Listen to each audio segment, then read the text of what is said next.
I'm Lily Allen and you're watching Noise 11.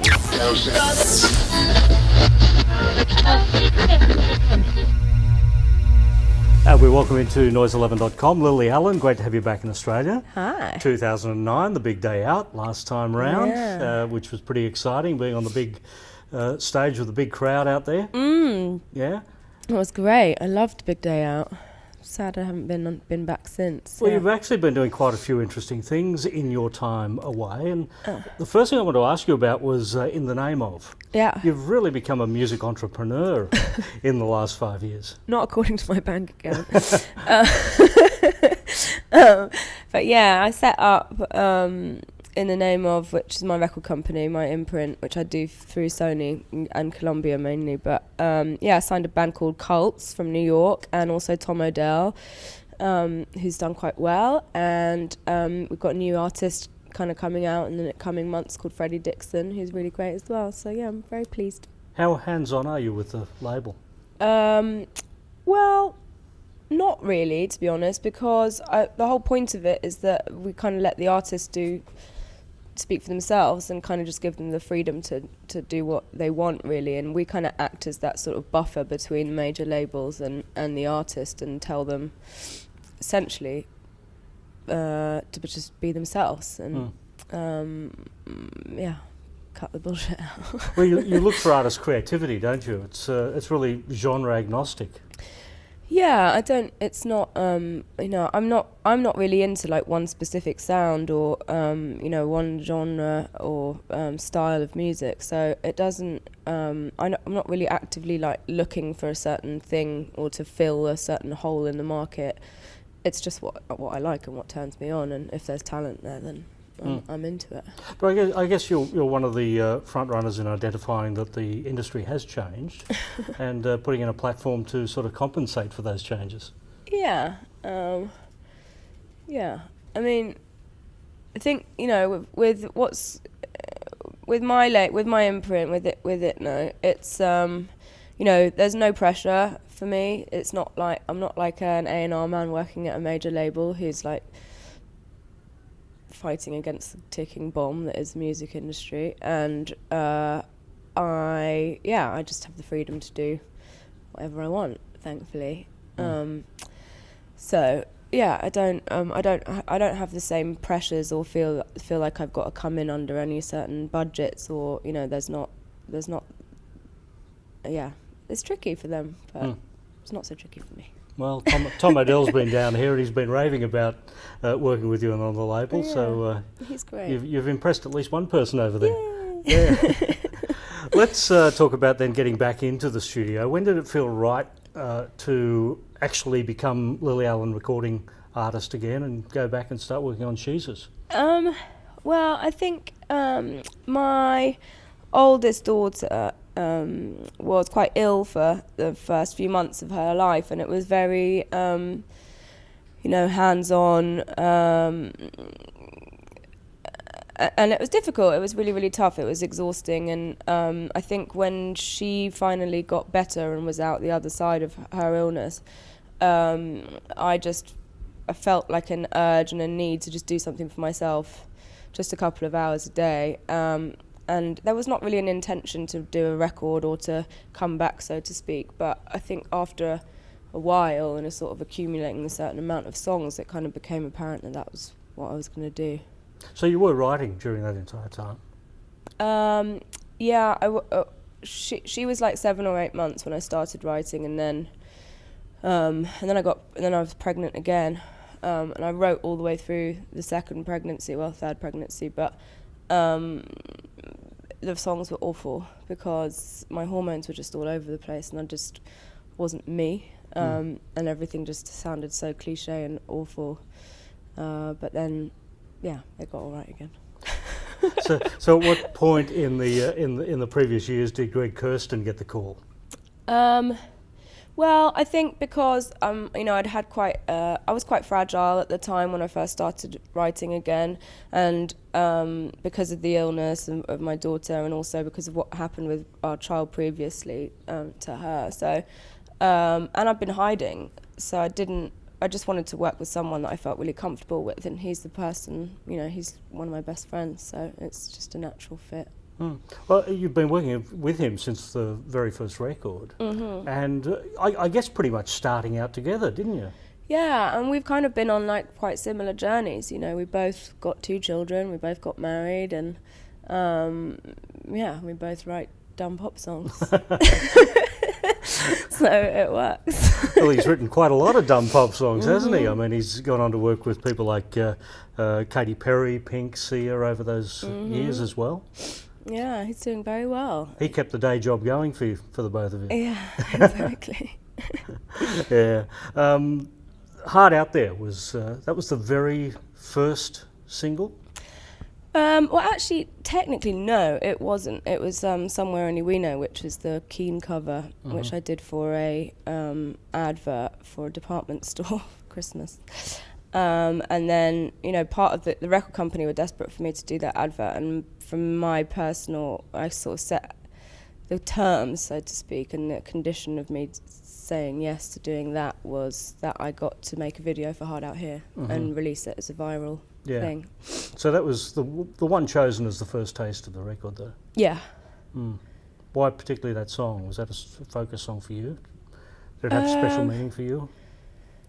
I just think it felt like unmistakably me, and I think that when I'd been, if you've been away for 5 years, I wanted something that people would hear, and there'd be no sort of two ways about it. They'd just be like, oh yeah, that's Lily. Do you think in terms of singles when you make a record, or is it a complete album for you? I don't think in terms of singles. Just because I don't really understand what makes a single these days, to be honest. But yeah, I kind of like take a different approach to the whole way. Personally, if I was in control of how my music was released, be predominantly, I think about things in terms of online, just because that's where I spend most of my time consuming music. So. Yeah, I don't really care about radio and all that stuff. So who chooses what that next song will be? Market research, I believe. Yeah. Well, they haven't done too bad a job so far. Air Balloon followed up hard and to considerable success as well. Yeah. Does it surprise you when you see certain songs go up the chart? Can you have a bit of Lily Lotto before the songs come out and sort of predict where you think they're going to fall? No, not at all. I just, I find that like commercial success and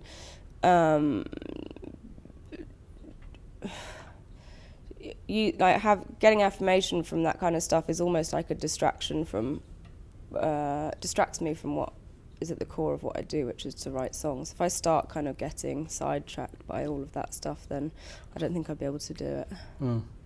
Have you had a call from Kanye yet to congratulate you on the album title? No. I did see him at, I saw him at an event in New York, I think it was the week that the album was released, and I said to him, you might hear over the next few days I've got a record called Sheezus, but it's not an insult, it's a nod. I think you're brilliant. But we've worked together before, so he knows that already. Yeah. So he was mildly impressed. Yeah, I did have to ask him. I don't want to put words in anyone's mouth. Do you ever go back and have a listen to All Right Still or It's Not Me, It's You? Yeah, actually, I did the other day, because I'm going on this, I'm supporting Miley Cyrus on tour in America, and so I was trying to find, curating the show really, and because it's a support slot, I think I'm only going to do like 6 or 7 songs, and so I went through the first 2 albums to, just refresh and see if there was anything there that I should pull out. It's quite weird listening to them. Yeah. I sound like a teenager. I guess I was. How does All Right Still sound to you now then? Because you were very young when you recorded that. Yeah, it sounds good. I also read an interview that I did when All Right Still came about, and I was like way more articulate. That that time round, I don't know what's happened. My brain's just like melted or something.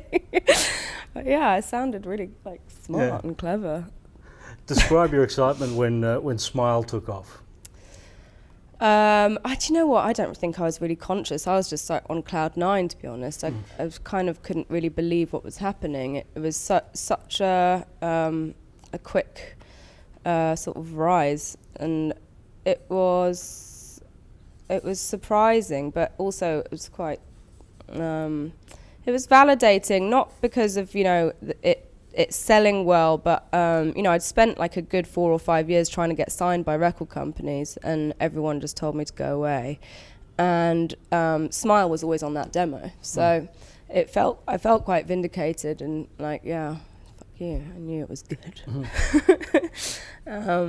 But yeah, it's nice to have those kind of songs under your belt, you know, kind of whenever I sing it, which is every gig that I do, it always gets a really great reaction. It obviously has a place in a lot of people's hearts, and that's, you can't buy that kind of stuff.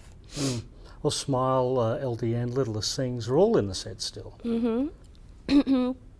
Yeah, they are. They all go down pretty well. Littlest Things especially, because actually it wasn't really, I can't even remember if it was, it was a single because we did a video for it, but yeah, that really resonates with a lot of people, that song. Not Fair is a song that tends to pop up as the last song in the set. Has that become your signature song now?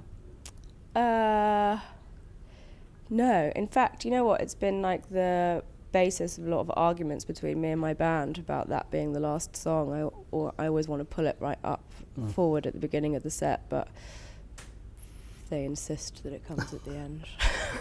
Good to know who's boss in the band then. Well, exactly.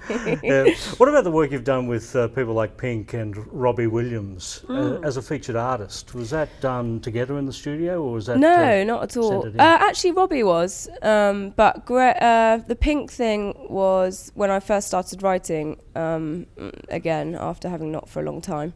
Greg came down to the countryside, and he'd just been writing a lot of the Pink record with her, and I think the reason she wanted to work with him was because she admired a lot of my previous work.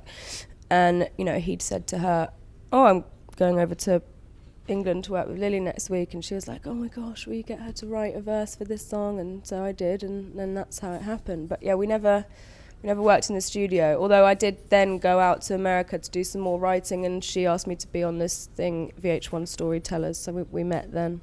She's really, really nice. Yeah. Great girl. Any more collaborations coming up?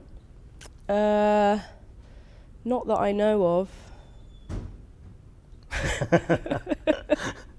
To be honest with you, I try like to steer away from that stuff. There's a lot of it going on at the moment. It seems like everyone's featuring with everybody, and everyone's sort of just like riding each other's Twitter feeds, as far as I can tell. I don't really know what the point in it is. I mean, I think if these things come around naturally, then that's fine, but it seems quite calculated and manufactured. There are a lot of featurings that go on, and I just, it's not really for me. Yeah, we'll take that answer as a watch this space then. Lily Allen, great to catch up and hear the story here at noise11.com. Thank you.